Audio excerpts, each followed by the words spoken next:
Saya Sandi Lepi Andani dari kelas 11 Otomasi 2. Sini saya akan menjelaskan tentang Programmable Logic dan Controller yang disingkat dengan PLC. Nah, apa itu PLC? PLC adalah Programmable Logic dan Controller. Itu penyimpanan program yang telah disimpan dan dibuat ke dalam memori disebut dengan programmable, aritmatik, dan logic yang diinput untuk mendapatkan proses dan kemampuan yang disebut dengan logic. Pengontrol dan pengatur proses untuk menghasilkan output sehingga menunjukkan kemampuan yang disebut dengan controller. Pemrograman yang dilakukan pada PLC mampu mengerjakan perintah dari variabel masukan secara terus-menerus sehingga dapat mengontrol nilai keluaran atau output. Nah, sejarah singkat mengenai PLC. PLC pertama kali diperkenalkan pada tahun 1968 oleh perusahaan yang bernama Bedford Associates, yang kemudian mendirikan perusahaan yang bernama Modicon atau Modular Digital Controller. PLC yang pertama yang berhasil dikembangkan adalah Modicon 084 yang dirancang oleh Richard E. Morley, sehingga ia sering dijuluki sebagai bapak dari PLC atau Father of the PLC. Pada awalnya, PLC digunakan dalam industri otomotif, seperti terutama oleh General Motors, untuk mengendalikan panel relay yang membutuhkan banyak kabel dan sulit diprogram ulang. Dengan PLC, perubahan proses produksi dapat dilakukan hanya dengan mengubah program, tanpa harus mengubah rangkaian kabel secara keseluruhan. Nah, sekarang kita masuk ke fungsi dari PLC. Nah, PLC ini berfungsi sebagai pengendali otomatis pada mesin dan proses industri. PLC menerima sinyal dari perangkat input seperti sensor dan tombol, memprosesnya sesuai program yang telah kita buat.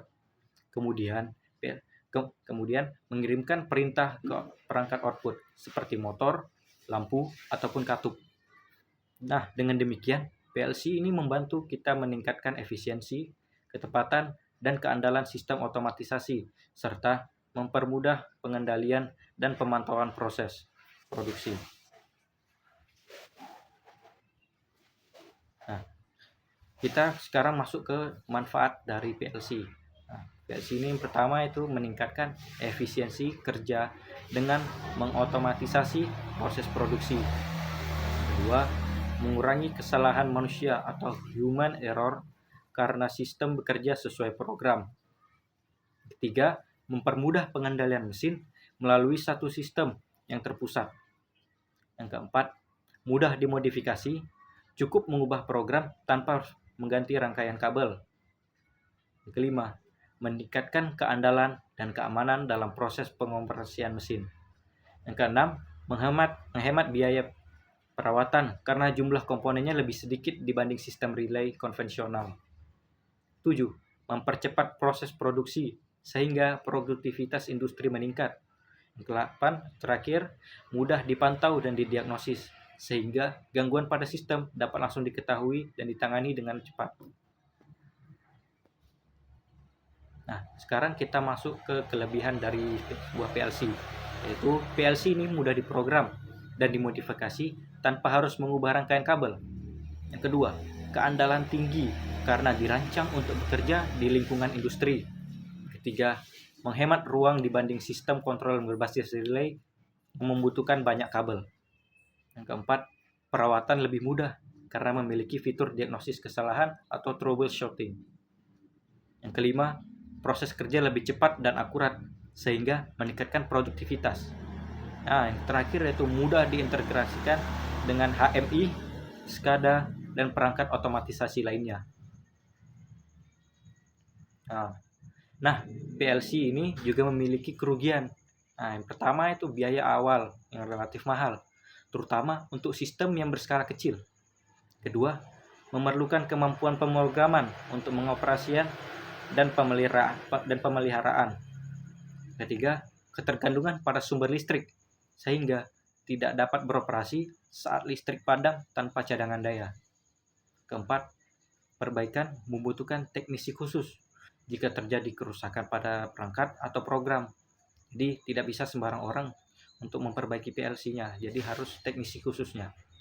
Nah, yang terakhir itu kapasitasnya terbatas pada PLC tertentu, sehingga untuk sistem yang lebih kompleks mungkin diperlukan PLC dengan spesifikasi yang lebih tinggi. Nah, sekarang kita masuk ke bagian-bagian dari PLC. Yang pertama adalah power supply. Nah, power supply ini berfungsi untuk menyediakan dan mengatur daya listrik yang dibutuhkan PLC agar dia dapat beroperasi dengan baik. Yang kedua, CPU. CPU ini merupakan otak dari PLC yang bertugas memberikan sinyal input, menjalankan program, memproses data, dan mengirimkan perintah ke output. Yang ketiga, itu memori. Memori ini digunakan untuk menyimpan program, data, dan hasil proses yang dijalankan oleh CPU tadi. Nah, yang keempat itu modul input. Modul input ini menerima sinyal dari perangkat input seperti push button, sensor, limit switch, dan proximity sensor, kemudian mengirimkannya ke CPU. Nah, yang kelima adalah modul output. Modul output ini mengirimkan sinyal dari CPU ke perangkat output seperti motor, lampu, relay, solenoid, valve, dan alarm. Nah, yang terakhir adalah communication port. Nah, communication port ini digunakan untuk menghubungkan PLC dengan komputer, HMI, SCADA, atau PLC lain untuk pemrograman, pemantauan, dan pertukaran data. Nah, sekian dari penjelasan saya tadi. Jika ada kesalahan kata atau kekurangan, saya mohon maaf. Wassalamualaikum warahmatullahi wabarakatuh.